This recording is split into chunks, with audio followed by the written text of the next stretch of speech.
Okay, so this video is going to go through how to use functions or function notation to perform operations. So let's take a look at adding and subtracting. It says if f of x is defined as f of x equals x cubed minus 4x squared plus 5x plus 2, and g of x equals x squared minus 2x plus 4, they want us to find f of x plus g of x and f of x minus g of x. So let's take a look at the addition first. So they want me to use f of x. So I'm going to rewrite my f of x cubed minus 4x squared plus 5x plus 2. And now they want me to add that to g of x. So I'm going to copy down g of x, which is x squared minus 2x plus 4. And now all I need to do is combine my like terms. So you can just go right ahead and do that, or if you want to circle, box, use your different shapes from your earlier courses, that's fine too.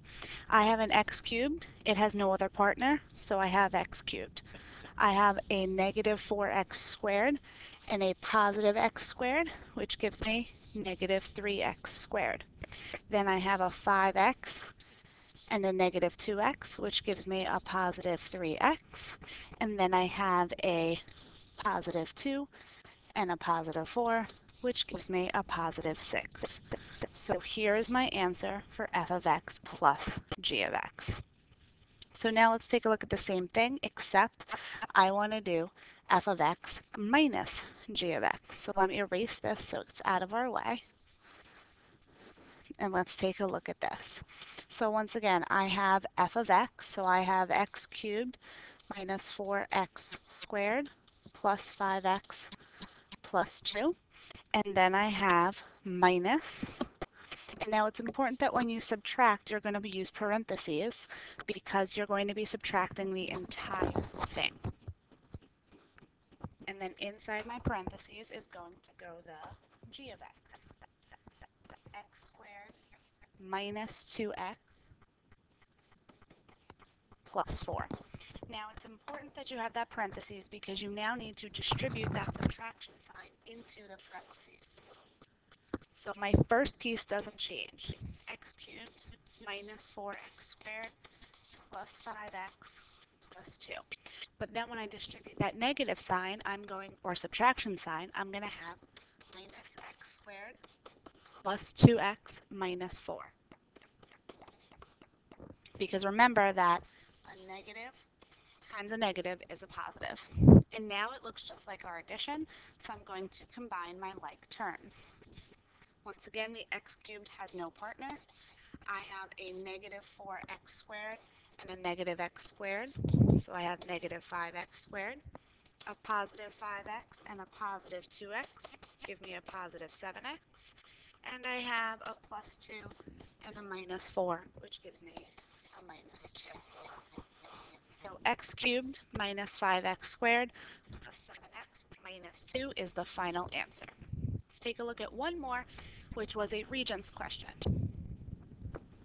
A manufacturing company has developed a cost model. C of x equals 0.15x cubed plus 0.01x squared plus 2x plus 120, where x is the number of items sold in thousands. The sales price can be modeled by S of x equals 30 minus 0.01x. Therefore, revenue is modeled by R of x equals x times S of x.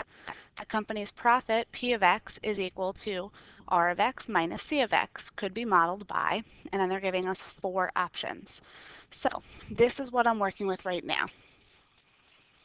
P of x equals R of x minus C of x. So R of x, they told us, is going to be x times S sub x. So I have x times S sub x, they told me, over here. 30 minus 0.01x. And then I still need to do minus C of x. So minus, and then C of x is up here. Remember, I'm going to use parentheses.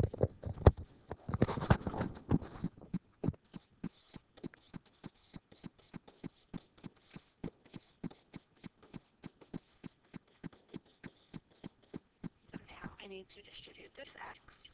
So I have 30x minus 0.01x squared, and then I'm going to distribute this negative.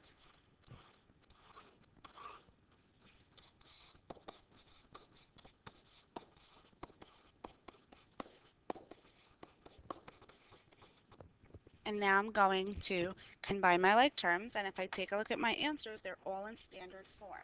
So I'm going to focus on standard form.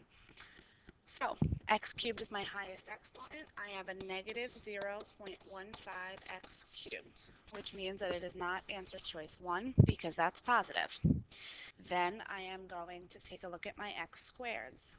I have a negative 0.01x squared and a negative 0.01x squared.